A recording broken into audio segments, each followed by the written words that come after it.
ये दृश्य देख कविता जोरों से चिल्लाती है, मुन्ना, मुन्ना, अरे कोई मेरे मुन्ने को बचाओ, कोई बचाओ, बचाओ कोई मेरे मुन्ने को, बचाओ। तभी मुन्ने के सामने गाड़ी आ जाती है और कविता उसे बचा लेती है, पर खुद गाड़ी के नीचे आ जाती है और कविता की मौत हो जाती है। एक्सीडेंट को देखकर लोगों की भीड़ इकट्ठी हो जाती है। इतनी ही देर में राकेश और सूरज दुकान से लौट रहे होते हैं, तो भीड़ देखकर राकेश और सूरज कहते हैं, अरे ये भीड़ कैसी?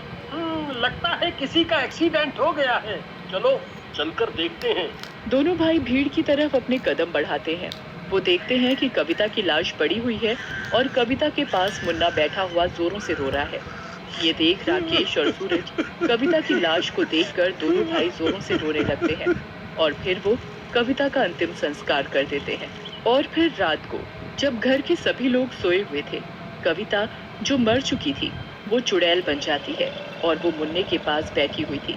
तभी मुन्ना उठ जाता है और वो पलंग से गिरने वाला होता है।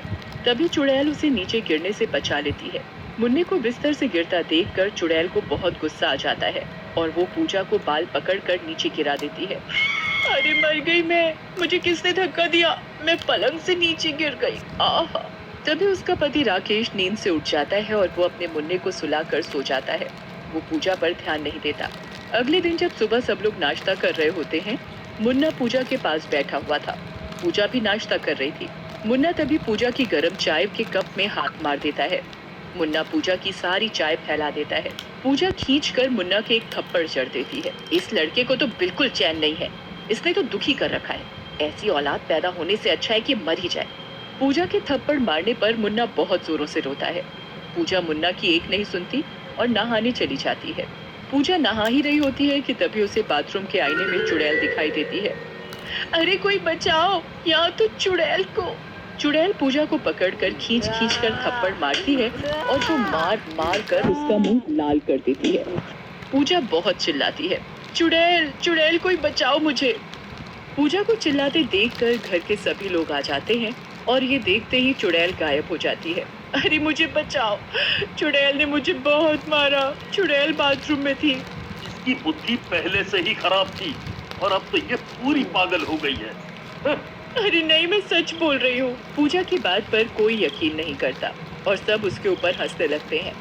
देखते ही देखते सब अपना अपना काम करने चले जाते हैं।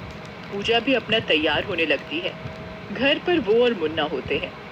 मुन्ना भूख की वजह से जोरों से रो रहा होता है, परंतु पूजा मुन्ना को नजरअंदाज करते हुए अपने मेकअप में मगन होती है। इसे दिख नहीं रहा मुन्ना कितनी जोर जोर से भूख की वजह से रो रहा है। इसका तो मैं आज मेकअप करवाती हूँ, सारा का सारा। ये किसी को अपनी शक्ल दिखाने लायक नहीं रहेगी।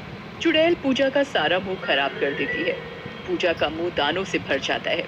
अरे ये मेरे मुंह पर कैसे दाने निकल गए, मेरी सारी शक्ल खराब हो गई। मुझे तो समझ ही नहीं आ रहा, उस दिन बाथरूम में भी वो चुड़ैल मुझे मार रही थी। ये उस चुड़ैल का ही तो काम नहीं।